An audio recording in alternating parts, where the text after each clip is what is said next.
बहुत से लोग हमेशा भाग्यशाली सितारों, भाग्यशाली ग्रहों, भाग्यशाली संख्याओं, हर तरह की चीजों को खोजते रहते हैं। चीजों को खोजने और उनके घटित होने की प्रतीक्षा करने की इस प्रक्रिया में जिन चीजों को वे खुद ही साकार कर सकते थे, वो पूरी तरह से खो जाती है। जीवन के हर पहलू के साथ ये आप ही है जिसे इसे साकार करना होगा। आपकी शांति और आपकी बेचैनी आपका धंधा है। आपका आनंद और आपकी पीड़ा आपका धंधा है। आपके भीतर मौजूद शैतान और भगवान आपका धंधा है। जब आप संयोग से जीवन जीते हैं, तब आप डर और चिंता में भी जीते हैं। जब आप उद्देश्य और क्षमता से जीवन जीते हैं, तब इससे फर्क नहीं पड़ता कि क्या होता है या क्या नहीं होता है।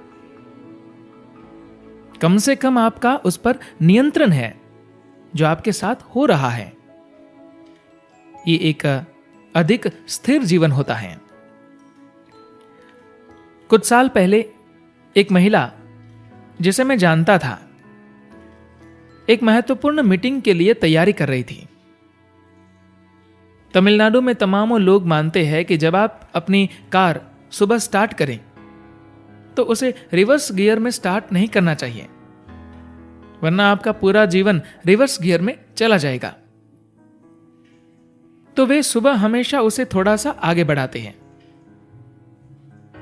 तो वह महिला कार को घर के गैराज से रिवर्स में बाहर निकालने से पहले थोड़ा आगे बढ़ाना चाहती थी।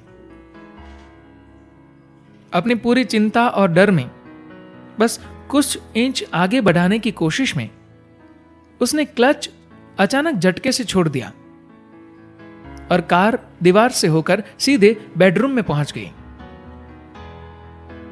अपने आसपास जरूरी आंतरिक और बाहरी वातावरण पैदा करके जहां सही किस्म की स्थिति बन सके, इसके बजाय हम हमेशा किसी दूसरी चीज को खोजते हैं जो उसे साकार कर सकती है।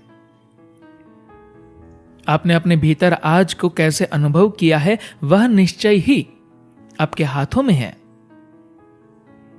आप जिस अंधविश्वास में विश्वास करते हैं, यह उससे तय नहीं होता। यह बस इस पर निर्भर करता है कि आप कितनी समझदारी, बुद्धिमानी और कितनी जागरूकता के साथ घूमते हैं और अपने आसपास के जीवन को देखते हैं।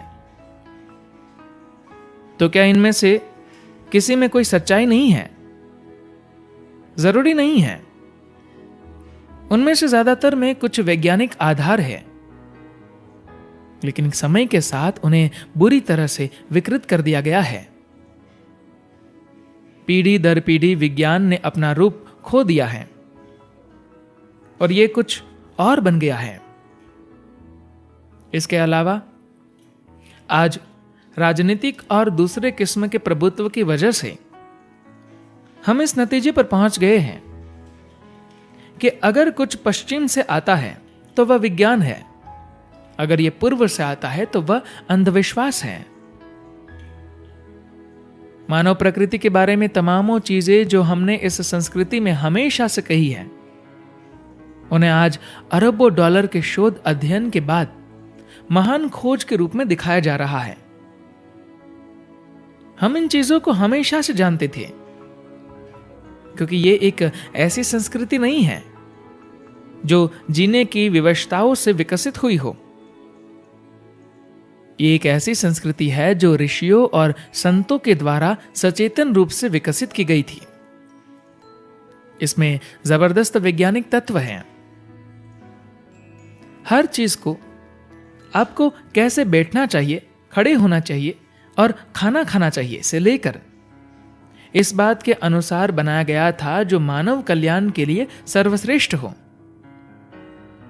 दुर्भाग्य से आज हम जिस संस्कृति को देख रहे हैं, वह कई तरीकों से विदेशी आक्रमण से टूट चुकी है और गरीबी के लंबे दौर के कारण विकृत हो गई है।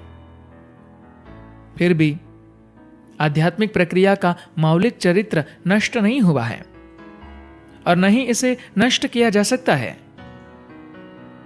यही समय है कि हम इस गहन परंपरा के लाभ को इसकी पूरी गरिमा में प्राप्त करें। धन्यवाद।